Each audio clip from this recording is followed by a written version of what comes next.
Hi everybody, welcome to Teensy Vintage. This is Teresa. I want to welcome everyone, especially the new subscribers. Thank you so much. Today we're going to be doing a very simple art journal page. If you're new to this channel, usually I post videos where I make some art and tell you how I did it. And here we go. This is a page in a square Dylusions journal.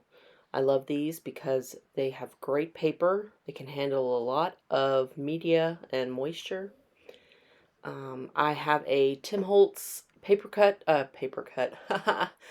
dolls grouping here of 5 women who are all very cheerful looking, and this just really fit my mood when I was making this. I just wanted to sit down and have fun, and I did. This piece took me roughly 25 minutes. So sometimes you don't have a whole lot of time, and you can just sit down and make something that is appealing and fun and is just a nice page in your art journal. So here I have taken some dictionary pages and a little bit of scrapbook paper with text on it, torn them out into rough shapes, and now I am putting them on the page with a glue stick. There I just measured the dimensions of my group because I'm going to do some stenciling. Mostly this page was an excuse to use a few new art supplies that I got. I got a new stencil from AALL Create, and I got a new tube of paint, Dina Wakley Sapphire, which is a very pretty blue, as you can see. It's a deep blue. It's a lot more blue than lapis, which is the other blue that is closest to this one in her collection of colors. This stencil is great. It's got a repeating diamond motif, and I just really like that. So today I'm playing with negative space, and I'm going to leave some negative space in the top left corner and the bottom right corner of my piece. So my composition is going to be kind of a bottom left to top right kind of movement, I guess. And here I'm just using a cosmetics sponge to apply the paint in a light layer. And once I'm happy with that, I'm also going to add some yellow. Now I chose this yellow. This is Lemon Zest. It's a Dylusions paint. This yellow is rather transparent. So the nice thing about this yellow is it will highlight some of the text that I glued down without getting in the way of the blue too much. Now it will turn the blue a little bit green because obviously yellow and blue make green. But I just wanted to have a contrast here, a warm color and a cool color, and just give the page some more pop. My focal is a black and white image, so anything I can do to bring some color to the page is a good thing in my book. All right.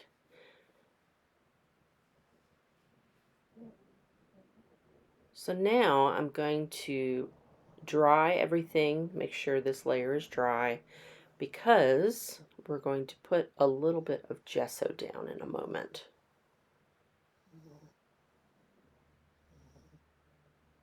Just checking one more time, make sure I'm happy with everything. Now, if you don't have gesso, that's okay. You could use a white acrylic paint. We're just using a little bitty amount. This is smaller than a dime, and I'm using the other end of my cosmetic sponge that I just used to kind of bring some, what's the word? Mistiness, fogginess, just obscuring the background just a little bit, softening it so that when the focal point is there, the focal point will stand out even more because this was a very bold background. Got a new roll of paper towels there. Okay. I'm going to use the little bit of blue paint rather, that's left to go around the edges of this this doll so that it's not white. And now that I'm really happy with the way everything looks, I'm going to use the art glitter glue to adhere it to the page. You just want to use just a little bit. With your liquid glues, you want to be careful not to use too much because then it gets gloppy. So I'm going to press that down firmly with another page, and now I've got my Stabilo all pencil, and I'm going to create the ground for these women to stand on. I really like this part of the process. It's seriously as easy as just drawing a line, making sure that you get the little spots between the heels of their shoes and that. And I'm using a wet paintbrush to go in and activate the pencil. You'll see me wiping the metal part of the brush, and that is to get any excess water off of there so it doesn't drip down while I'm moistening the pencil. That way you can control how wet it is, and you won't run into any situations where you get a big blob of water and then the pencil goes everywhere and you have to clean up a mess. Trust me, it's worth doing, and it's definitely something you probably want to practice before you put it on a piece that you care about.